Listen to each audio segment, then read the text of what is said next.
Hello everyone. I think we can perhaps begin now. People can obviously join as they become available, but it's maybe good to make a start.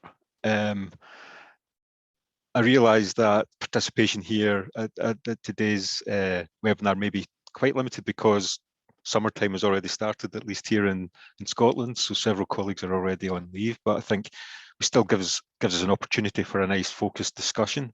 My name is Martin Ferry. I'm a researcher here at the European Policies Research Centre, and I welcome you to our 6th EPRC webinar of this semester. Normally these would be face-to-face, and I hope that these opportunities will be coming back in the not too distant future. But in the meantime, welcome to the webinar, and welcome to Professor Jaroslav Koutský, who will be sharing his research on the topic of EU cohesion policy in the Czech Republic. The presentation will last about 30 minutes. In the remaining time, after that, we'll open the floor to questions or discussion or any points for comment. Just quickly, if you'd like to make an intervention, please use the Zoom raise a hand function or use the chat function. And after the presentation, as I said, we can address any points. Before I introduce our speaker, please also note that we are recording the webinar, the presentation, so it gives the opportunity to other colleagues to follow the meeting at a later stage. And we'll share this on our YouTube channel and email you about this as well. Also, please feel free to use Twitter to share your thoughts and to disseminate the presentation. Okay, so now let me briefly present our speaker today. Jaroslav's an associate professor in economics and management, working in the Department of Regional Development and Public Administration at the University of Jan Evangelista Purkyně in Ústí nad Labem in Czechia. His research publications cover a range of economic geography issues and their application to regional development. So this includes a focus on the transformation of old industrial regions, innovative policy solutions to these structural changes, and these issues are of course very close to the heart of cohesion policy. So I think it's a very interesting topic for us here at EPRC, and I'm sure for other participants. So without any further ado, I'll give the floor to Jaroslav for his presentation. Thanks.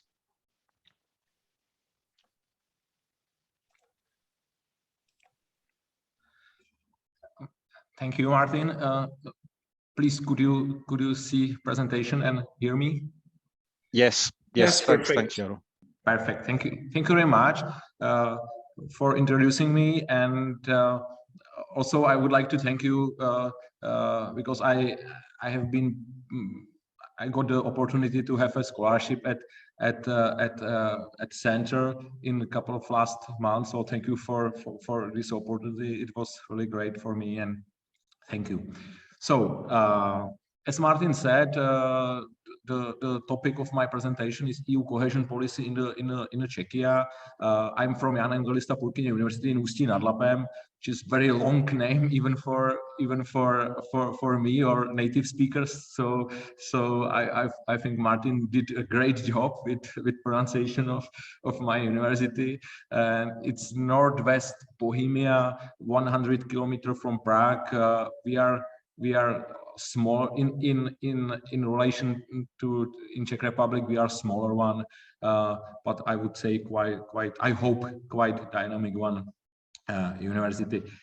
Here is the picture of our campus, where the cohesion policy is big part of the story, because we have a couple of buildings supported from EU funds. So you can see EU funds almost everywhere in everyday life. But of course the academic discussion of the topic is more complex, and that would be our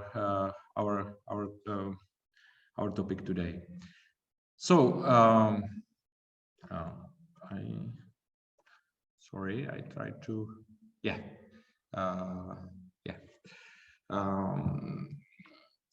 You know, I need to say I don't research cohesion policy. As Martin said, I have different topic, but when I provided the topics or possible topics for seminar, I understood that this one would be the most interesting for you, and so I would try my best to make it interesting, and I hope so it will happen. So I would start with a very basic overview of framework, selected parameters of EU cohesion policy in a Czech Republic.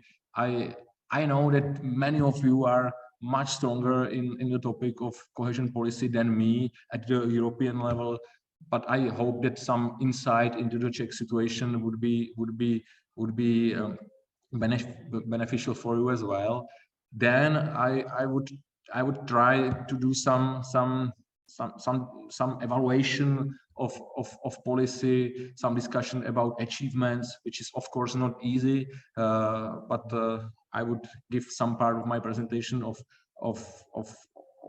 this one, and at the end I took the text of John and Irene from 2008 about EU cohesion policy and some expectations in that time, and I did some retrospective reflection of this text. So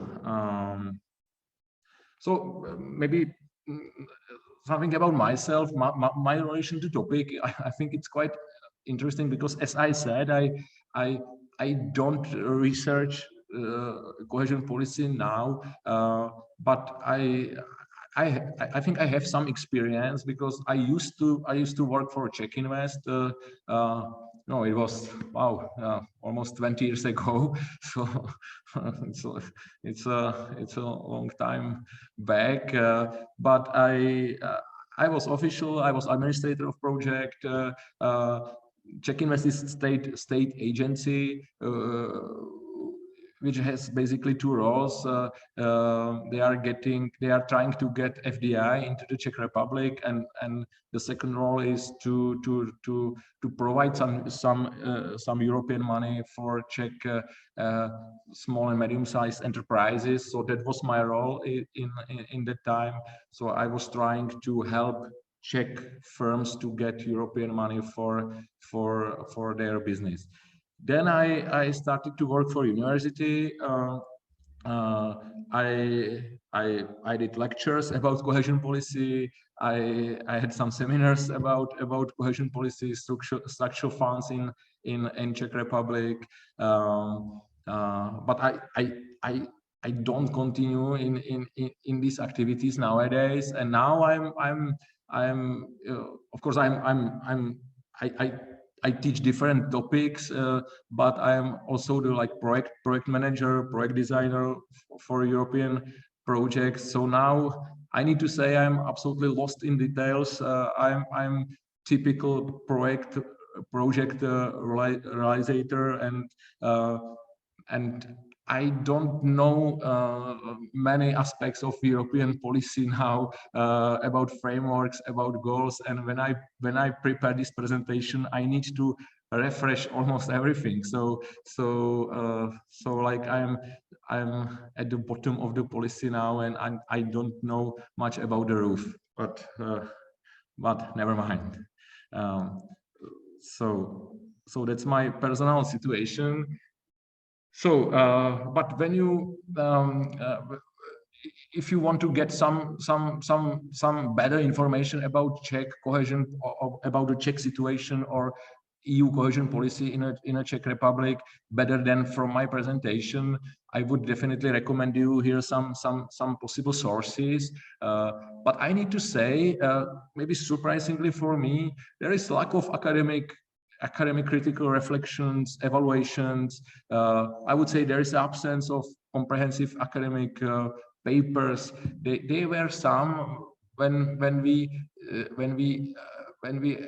had entered to EU. There were some texts from Jiří Blažek and others, but now almost everyone they do different topics, and if you want to find something really academic, deep, it's not so easy. I spent one day at Google Scholar and I haven't found anything special from the Czech environment, from Czech authors and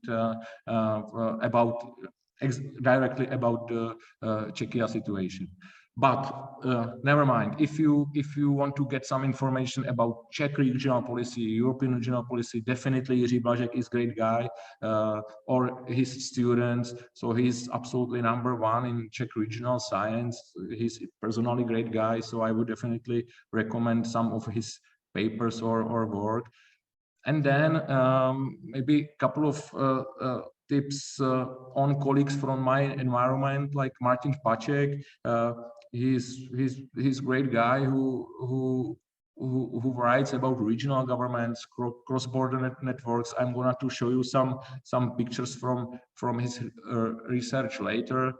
Or if you are interested in ITI topic, Tomáš Sikora is another possible source of information. He helps the cities to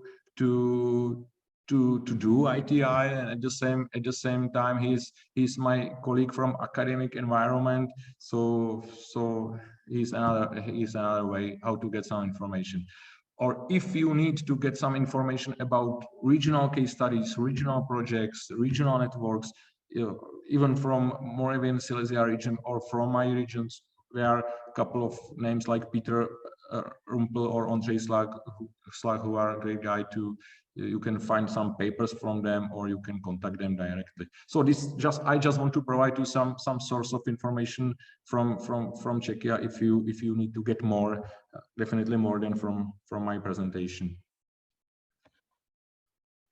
So now very briefly, just a couple of highlights from each program period. So we started basically after Velvet Revolution. We can say that previously we had limited or non-existent regional policies. Nowadays we don't have time to go deeper into that debate. We of course we had some regional policy even before Velvet Revolution. Paradoxically we didn't have any regional disparities in the times. We had some regional planning, some regional committees, but of course we don't have, as we understand regional policy today, we don't have any regional policy at all. Then we had experience with pre-accession EU funding, which were a very good one. I would say it was like warm up, but a lot of people it was like taste of EU funding, and a lot of people they started to do project, they started to understand European processes. So I think this was very good one, and very good. They were very good instruments for next stages. Then 2004, 2006. Here I have something like getting on a regular and fast train. It was shortened time but we have like standard in this institutional and organizational design.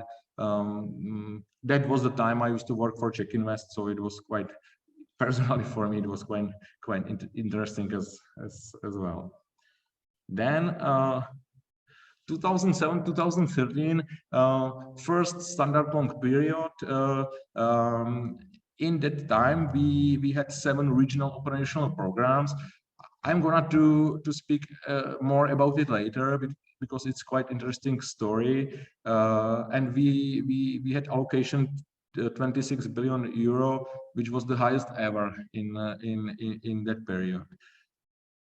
Then 2014, 2020, which still we have this period because we are still doing projects within this period. At our university, we have a couple of finishing projects. So now we have like 10 operational programs and one state managed regional program. As I said, I'm gonna to tell you more about it later. And in this period, I would say we can see significant strengthening of ITI elements, definitely much more than before. After 2021, the specifications are still being discussed. The content of operational program is still being discussed. We will definitely have new instruments like Just Transition Fund or modernization fund. So it will be new experience for us in this period. So here I have some numbers I got from Ministry of Regional Development of Czech Republic, and I would say they are impressive one. They are a huge one.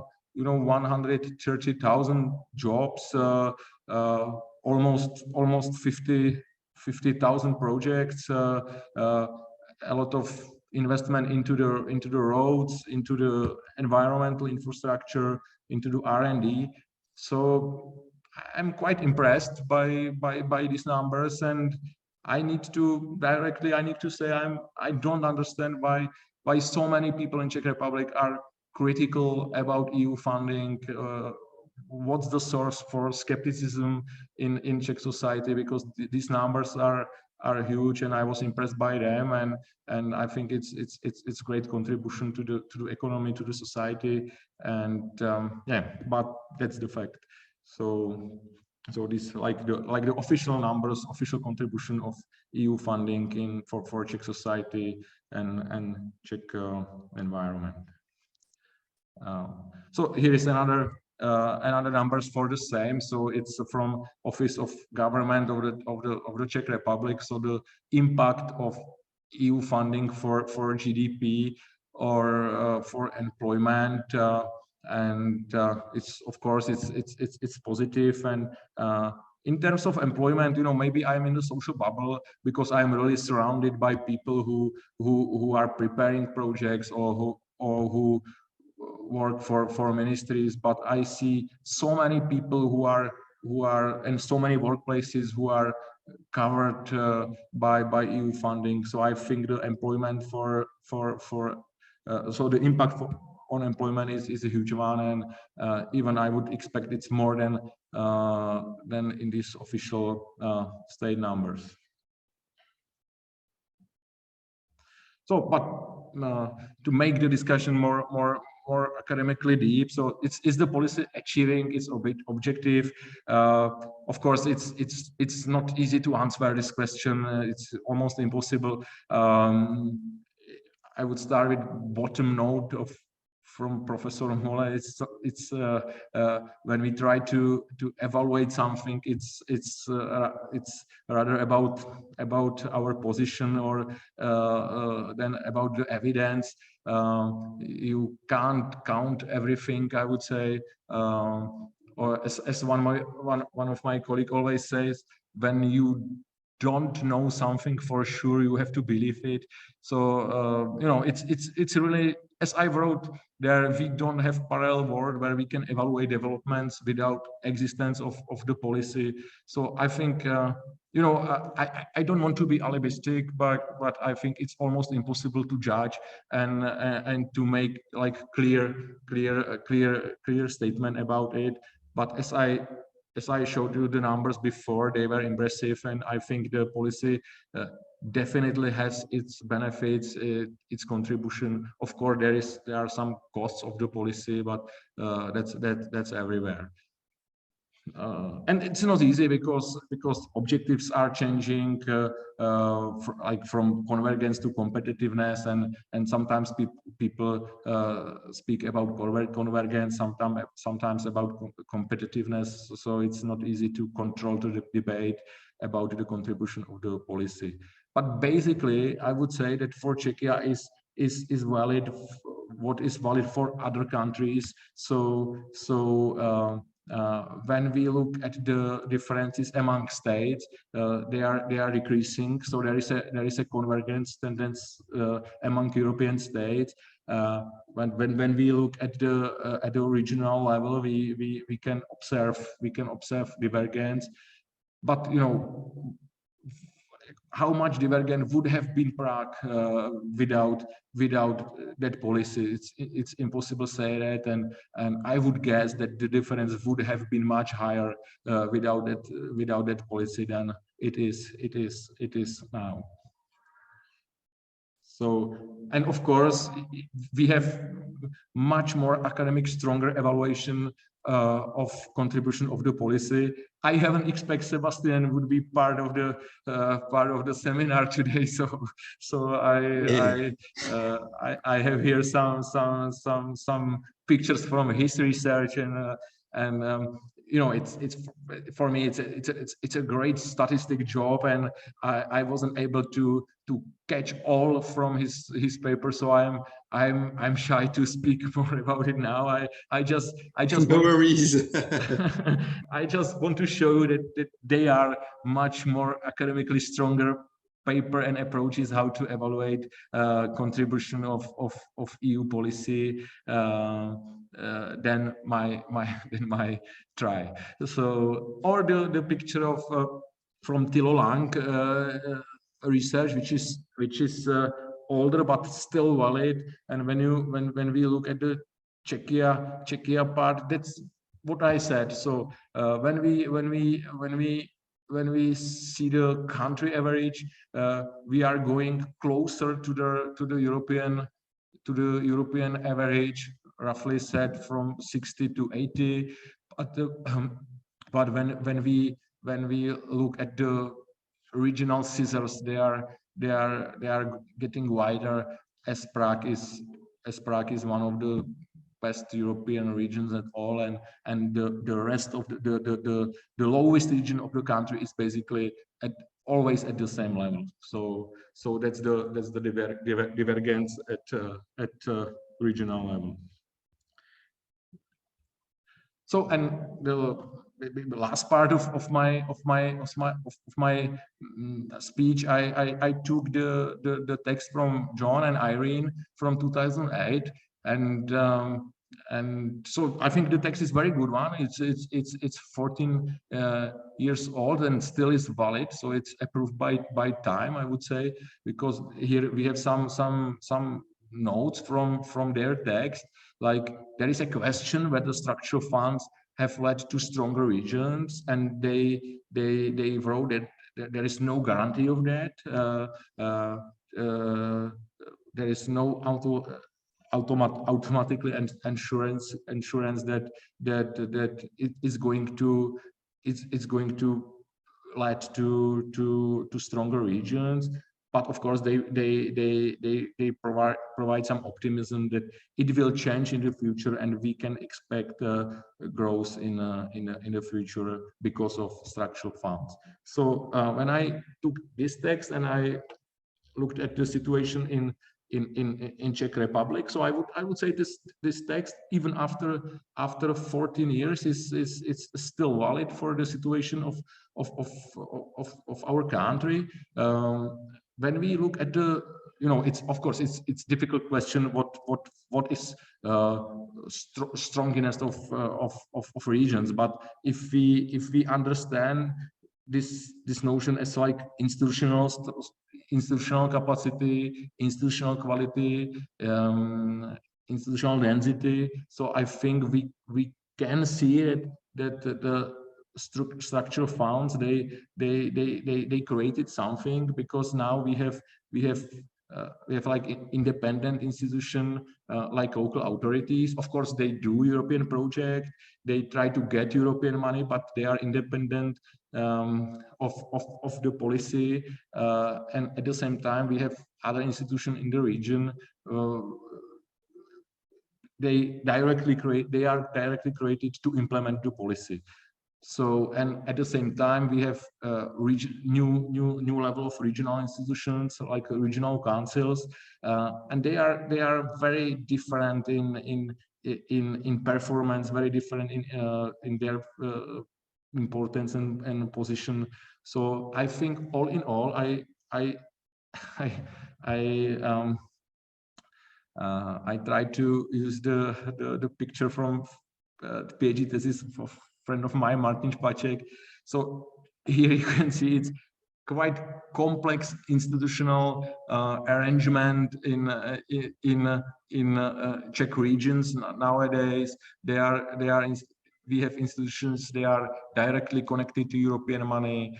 We have independent institutions. Here is also that it's like multi-governance level. Here is the cross-border perspective as well. So the overall the institutional arrangement is much more complex. It's deeper, and it's definitely stronger in terms of capacity. But I think I could say that the EU funds as themselves, like they are not key driver, and I try to say where there had been a development culture and capacity before, like in Brno or in Pilsen, the structural funds or EU cohesion policy.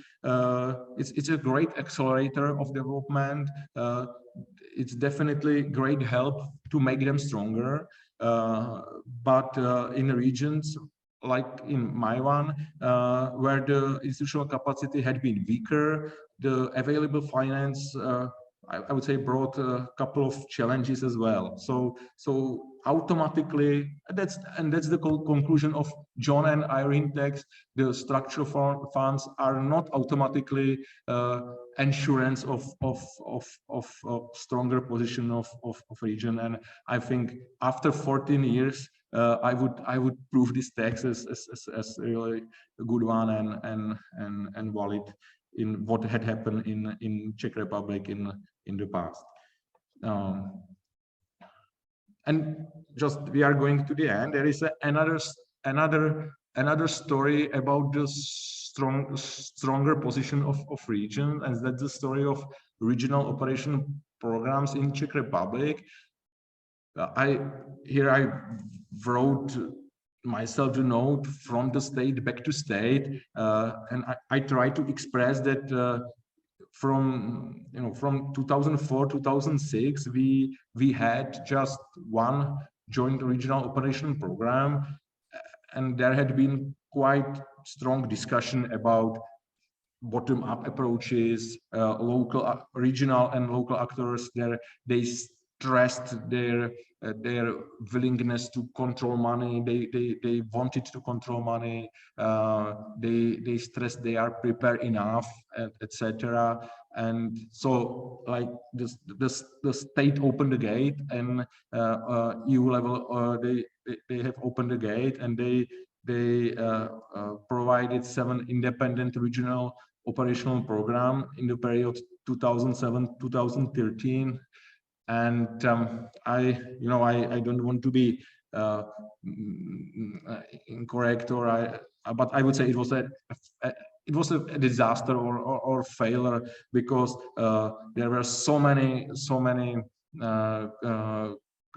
problems, so many corruption cases, and especially in my region is the worst case study ever.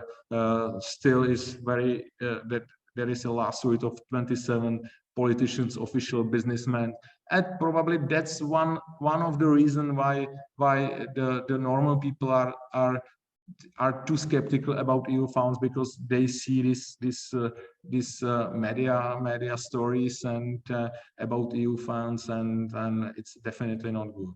So state had to react, and they took the control back. And now we have one state-managed integrated regional operational program. I don't know details, but I don't know anything about any problems, about any lawsuits or etc. So I think it's quite good, and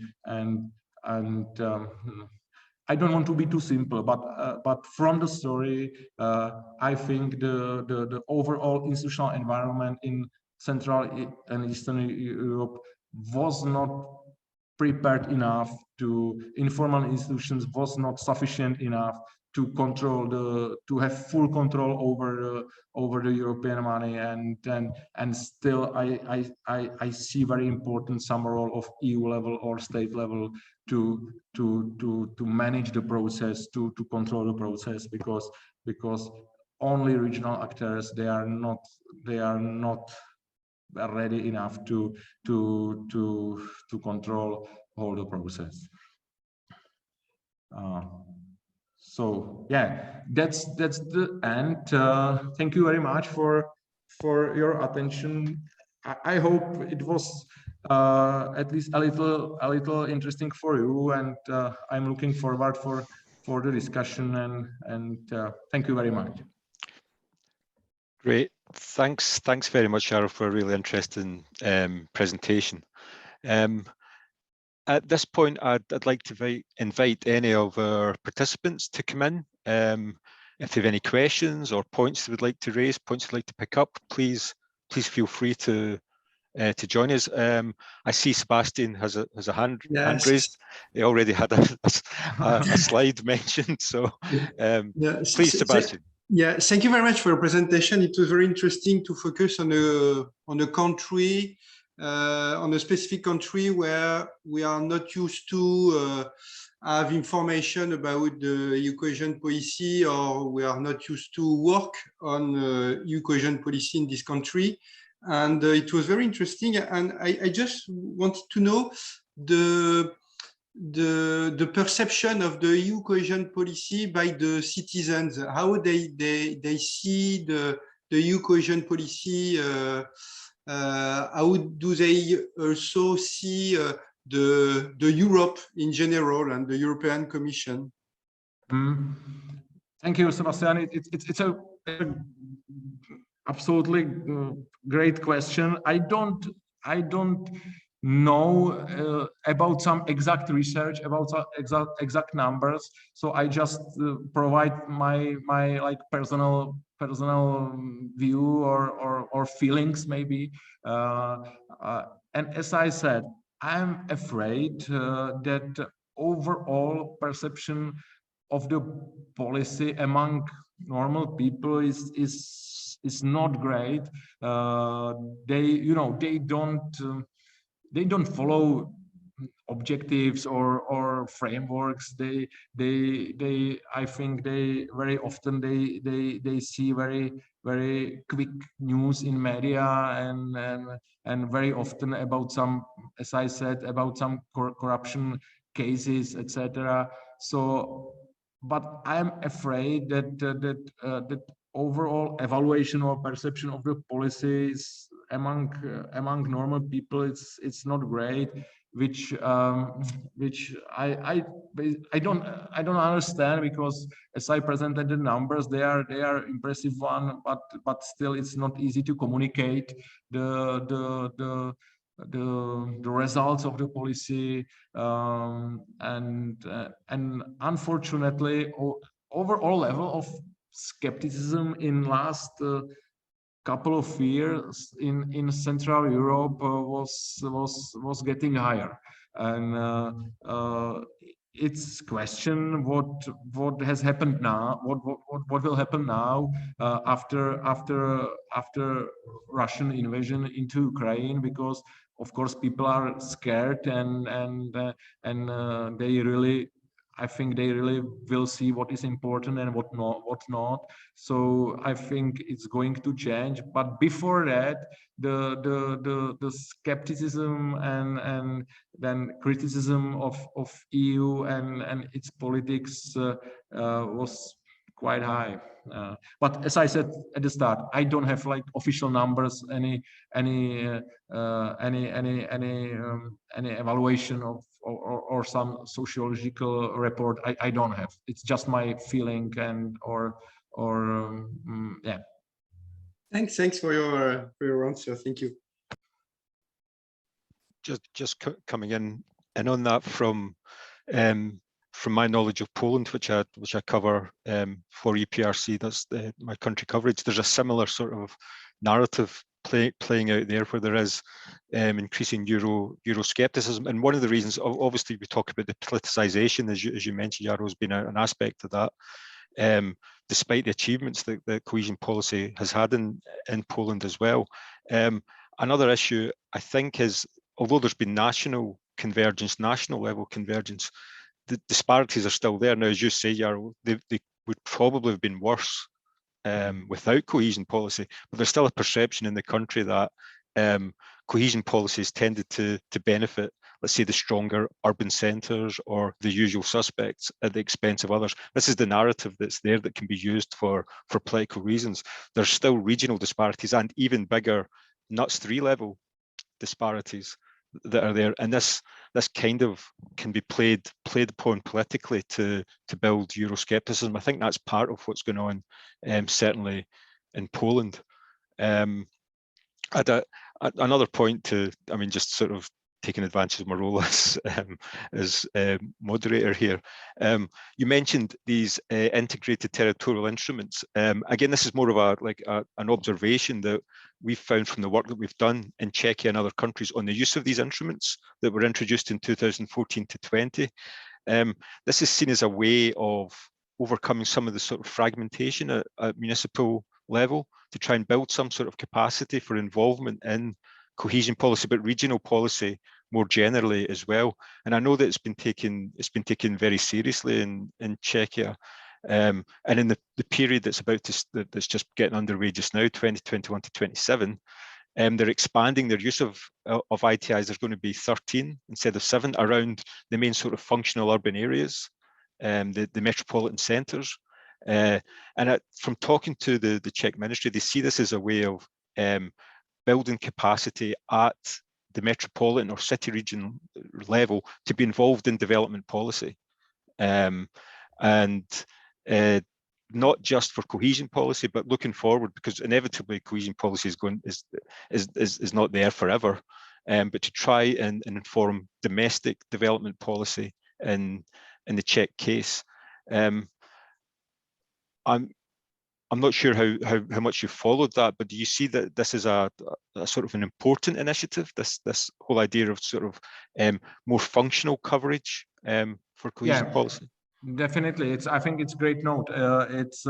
It could be one of the way how to create, I would say, bigger impact of money, because there is not only the tendency of integration in terms of territorial integration, but even at our university we are under pressure to prepare less projects, but to have like one bigger one with bigger impact, and because in previous periods at our university we had like 50 projects from EU, and everyone was quite small and with limited impact, and now we have one bigger with stronger impact. So and it's probably easy to communicate the results. So I think the tendency to integrate projects and the tendency to integrate territorially the investment, it's really good approach, and it could be one way how to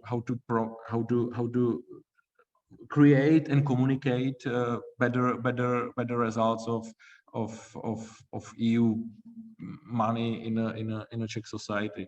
But I would agree. I don't know the situation in Poland like Martin, but I would expect the same as you said. There is the same tendency to skepticism, and it has many sources. It has definitely some political background, but still that it's very similar in Czechia and in Poland. So.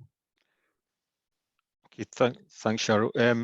Would anyone else like to come in with a point or a question?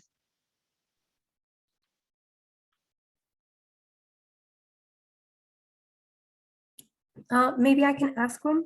Yes, Liliana, thanks. Yes, I was just wondering then, where do you see the future of cohesion policy going then in Czech Republic? What kind of changes are you seeing at the moment that may materialize in the next period? Yeah, we are like in the middle of preparation of new period. So I think it's going to be, for my point of view, is going to be very similar like it used to be before. There are new instruments like Just Transition Fund, which is absolutely new one for us, and it has new way how to approve projects. So nowadays we are at our university, we are preparing a huge project for the Just Transition Fund, and we are pre-approved, and now we are discussing the content of the projects and indicators of the projects, which is absolutely different way to create in projects what we had experienced before. So there are like new instruments, new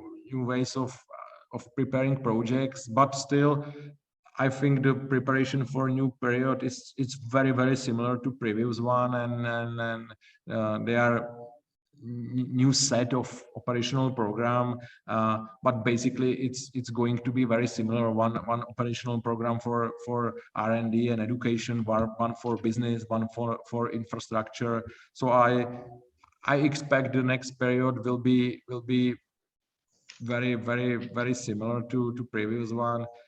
And what's going to be after, I don't know. No one's know probably. So Thank you. I mean, the one thing to bear in mind is the changed context of other EU instruments that are going to be available alongside cohesion policy in the period that's just beginning, notably the Recovery and Resilience Fund, which is making available a huge amount of funding for countries, and this may not be organised in the same sort of territorial or bottom-up way that the cohesion policy is. There's some concern in member states that it could become a rival for cohesion policy, things like the RRF and other funds, particularly if they have, let's say, less complex administrative or bureaucratic requirements associated with them.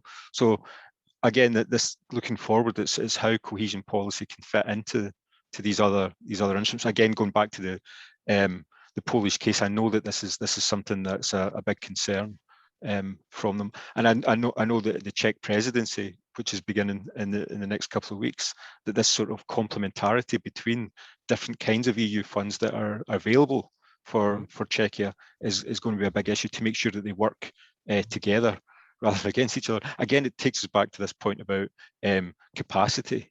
You know, if we're looking at regional authorities, local authorities, how they access the funds in a strategic way, it takes a bit of effort, and especially if the policy architecture is quite complicated. Yeah, definitely. When you look at the case of Just Transition Fund and Modernization Fund, I think a lot of regional actors, they don't understand the difference, and then they don't know what to expect, and yeah. So it's definitely the part of the story as well. I wonder, thinking that sorry, I'm kind of dominating the conversation a bit here, but the point you made about the switch from an integrated regional program to individual regional operational programs, and then back again to a centralized one. In Poland, they experienced a similar trajectory. They started with an integrated one, then they switched so that each region had its own operational program, managed by regional authorities, and they've kept with that and they had similar problems with sort of politicization, corruption, and so on, but they've stuck with it. And speaking to these authorities, they see this as a really valuable experience in building their capacity in the longer term. All right. I just wonder whether, you know, has that been an opportunity missed in the Czech case? I understand the points about, you know, making sure that there's absorption and that it's done efficiently, and it's done with regularity and so on. But maybe is it an opportunity missed to build some capacity for the longer term by not regionalizing the programs to that extent? Yeah, I understand, but it's hard to say. I don't know. I didn't know about the case from Poland that they keep the regional scheme. It's interesting one, and yeah, probably in many regions it would be definitely better than it used to be. Definitely, maybe so even in my region, which is the worst one, the overall institutional culture, and it's definitely getting better now. We have in Just Transition Fund we have very strong regional position for approving projects. So, and I think it was very professional one. So it's definitely getting better. Maybe the experience with regional operational program was so strong one that the willingness was not to give them the right to continue. But yeah, I think definitely the overall culture is much better than it used to be. So I think if they would have had this program, they would definitely deliver better solution than before. So, but the willingness wasn't to give them the money. Yep. Thanks, Jaro. Okay, does anyone else have any final points they'd like to come in with? Martin, if I may. Yes, Nelly. Yep. Thank you. Yes, thank you for the presentation and the discussion. I'm not sure. Actually, I was wondering if your university is also working closely with the industry sector in your region in Ústí-nad-Labem, because I know that you have quite strong industry sectors, chemical industry in particular, as far as I know.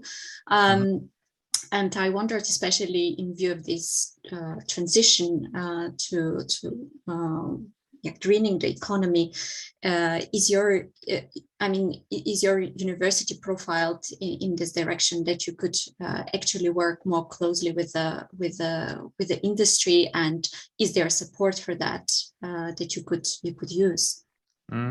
Yes, your knowledge of our region is great.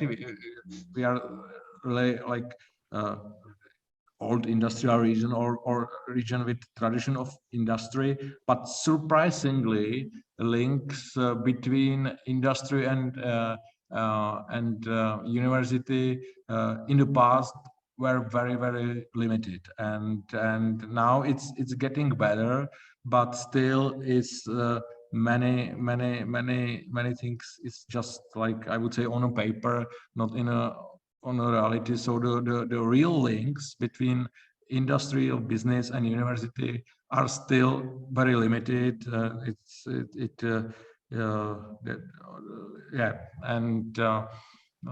you know, it's a really complex question, because we on the one hand we had strong industrial past, but we had limited number of firms. The economy was dominated by one or two big firms, and they were connected to Prague or to Prague universities, and they basically didn't believe they would find partner for research at the regional level. So the past was very limited. Now it's getting better, but still it's very slow movement, I would say, very directly. Even I used to be representative of my faculty, and I always openly had to stress the role of that links, but in reality they were very, very limited, unfortunately. Thank you.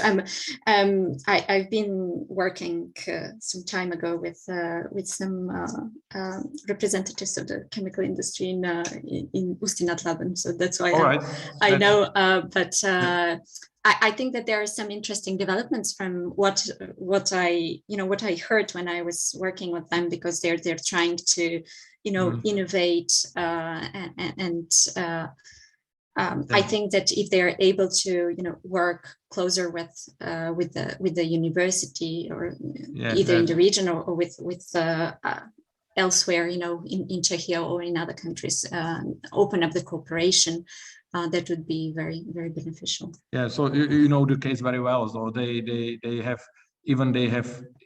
have their own research department within the company during the socialism, and they didn't see university as a source of knowledge and then source of talents and source of interesting things for them. So they had their own research, and still now they have. So now it's much better. The university has chemical department and some chemical research, but still they use primarily their own research center they have in another city or even in Prague. So it's but you know the case very well, so maybe better than me. No, I didn't want to go very much in that direction, but yes, thank you for your input.